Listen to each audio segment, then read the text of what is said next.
வணக்கம். நாம் இன்னைக்கு நீங்கள் இந்த வேலைக்கீரை அப்படின்னு சொல்லிட்டு ஒரு கீரையை பற்றி கேள்விப்பட்டிருப்பீங்க. இந்த வேலைக்கீரையை நாம் பயன்படுத்துகிறதால பல விதங்களில் நமக்கு என்னென்ன பயன்கள்லாம் இருக்குது அப்படிங்கிறத பற்றி இப்போ கொஞ்சம் தெரிஞ்சுக்குவோம். இந்த வேலைக்கீரையானது என்னன்னா, கிராமங்களில் எங்கே பார்த்தாலும் நகரப்பகுதிகளில் கூட கிடைக்குது. அது பார்த்திங்கன்னா கிராமங்களில் வாய்க்கால் மூட்டில், ஆற்று மூட்டில், எங்கேயாவது காடு கரம்பில், நம்ம வீட்டு தோட்டங்களில் எங்கே பார்த்தாலும் கிடைக்கும். அது இதில் 2 வகை இருக்குது. ஒன்று வெள்ளையா பூ பூக்கும், இன்னும் ஒன்று மஞ்சளா பூ பூக்கும். வெள்ளையா பூ பூக்கிறத நல்வேலை அப்படின்னு சொல்லுவாங்க. மஞ்சளா பூ பூக்கிறத பேய் வேலை அல்லது நாய்க்கடுகு செடி இப்படி சொல்லுவாங்க. இதில் பார்த்திங்கன்னா இந்த வெள்ளையா பூ பூக்குது பாருங்கள், அது நமக்கு உணவில் பயன்படுத்தக்கூடியது, குழம்பாக மற்ற கறிகளாக வைத்து பயன்படுத்தக்கூடியது நம்மளது. அதை என்ன பண்ணணும்னு சொன்னால், சிலருக்கு பார்த்திங்கன்னா பயங்கரமான சுரம் அந்த சுரத்தில் வாய் கசந்து போய் கிடக்கும்.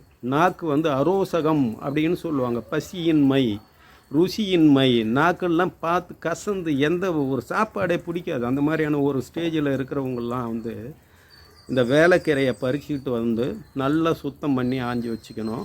கூடவே பார்த்திங்கன்னா கிராமங்களில் மாங்கொட்டைன்னு சொல்லுவோம் இல்லையா, அந்த வத்தல் போடுவாங்க. மாங்காயை பறிச்சுட்டு மாங்காய் ஊறுகாய் போட்டு, அந்த ஊறுகாயில் அந்த இதோடு இருக்கும். அந்த மாங்கொட்டையை காய வச்சு உப்பில் போட்டு வச்சுருப்பாங்க. அது மாங்காய் இதில் அந்த மாங்கொட்டையை எடுத்துக்கணும். கொஞ்சம் திட்டமாக எடுத்துக்கிட்டு, நம்ம வீட்டிலலாம் இந்த புளிக்குழம்பு வைப்போம் தெரியுங்களா, வத்த குழம்பு, காரக்குழம்புலாம் வைப்போம்ல, நல்லா நிறைய பூண்டு அதில் சேர்க்கணும். நசுக்கி போட்டு நல்லா மணமாக கொஞ்சமாக வெங்காயம் போட்டு அதை நல்ல கெட்டியாக வரும் அது குழம்பு. அது இந்த திட்டமான புளி கரைச்சி, ஏன்னா மாங்காய் வேறு உங்களுக்கு புளிப்பு கொடுக்கும் இல்லையா, திட்டமான புளி கரைச்சி அதை நல்லா குழம்பு ஆக்கி கொதிக்க விடும்போது இந்த வேலைக்கீரையை போட்டு நல்லா கிண்டனிங்கன்னா, அவுத்திக்கீரையை நீங்கள் புளிக்குழம்புல போட்டு சமைச்சிங்கன்னா எப்படி இருக்கும், காரக்குழம்பு வத்த குழம்புலாம் சொல்லுவோம் இல்லையா, அதில் போட்டு சமைச்சிங்கன்னா எப்படி இருக்கும், அந்த மாதிரி இது இருக்கும். ஆனால் சரியான ருசியாக இருக்கும். உங்களுக்கு சாப்பாடு அப்படியே வாங்கும். சரியான சோத்தில் போட்டு அதை சுட சுட சாப்பிட்டு பாருங்களேன், அப்படி இருக்கும்.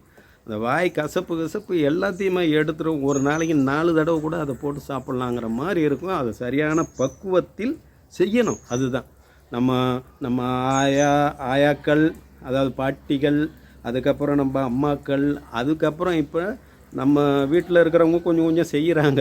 இனி வர்ற சந்ததிக்கு இதெல்லாம் தெரியுமான்னா கேள்விக்குறி தான். ஏன்னா இப்போ நீங்கள் பார்த்தீங்கன்னா அவங்கவுங்க என்ன பண்ணுறாங்க, அப்படி ஒரு ஃபோனை போடுறாங்க. எத்தனையோ ஆப்ஸ் இருக்குது. அதில் இப்போ இந்த இது வேணும், எது வேணுமா, பிரியாணி வேணுமா, அது வேணுமா, இது வேணுமா, வீட்லேயே கொண்டு வச்சு சாப்பிட்டுக்கிறாங்க.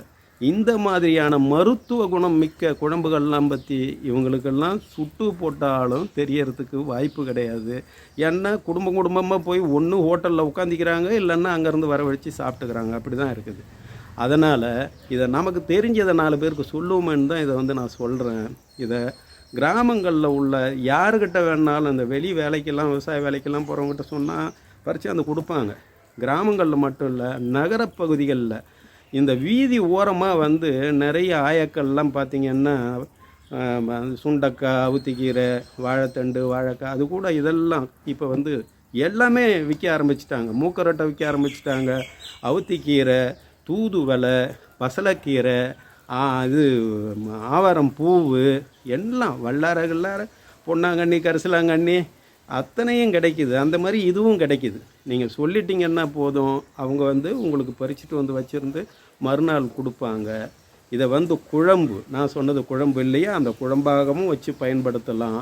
இந்த 2 வேலையும், இன்னொன்று இந்த நாய்க்கடுகு செடின்றமே, அதோட விதை அதை அரைச்சி முழுங்கும் பொழுது என்னென்னா வயிற்றுப்பூச்சியெல்லாம் சுத்தம் பண்ணணுன்னு சொல்கிறாங்க. அது மட்டும் கிடையாது, இந்த நல் வேலையில் எண்ணெய் காய்ச்சி தலைக்கு தேய்ச்சிக்கிட்டு வந்த பக்கவாதம், ஆரம்ப காலத்தில் உங்களுக்கு அந்த அறிகுறியெல்லாம், சிம்டம்ஸ்லாம் தெரிய ஆரம்பிக்குது இல்லையா, அப்போல்லாம் அந்த மாதிரியான ஒரு சூழலில் இதை எண்ணெயாக காய்ச்சி, அதாவது வேரோடு பிடுங்கி நல்லா தட்டி நல்லெண்ணெயிலையோ இல்லை தேங்காய் எண்ணெயிலையோ இட்டு இதை எண்ணெயாக காய்ச்சி தேய்ச்சி முழுகும் பொழுது பீனிசம் உங்களுக்கு பீனிசம், அதாவது சீதள நோயெல்லாம் இருக்குது இல்லைங்களா, இங்கே சைனசிட்டிஸ்ன்னு சொல்கிறோம் இல்லைங்களா, அதெல்லாம் வந்து ஆட்டோமேட்டிக்காக வந்து சரியாயிடும்னு சொல்கிறாங்க. பக்கவாதத்தை அது ஆரம்ப காலத்தில் சொல்கிறேன் நான்.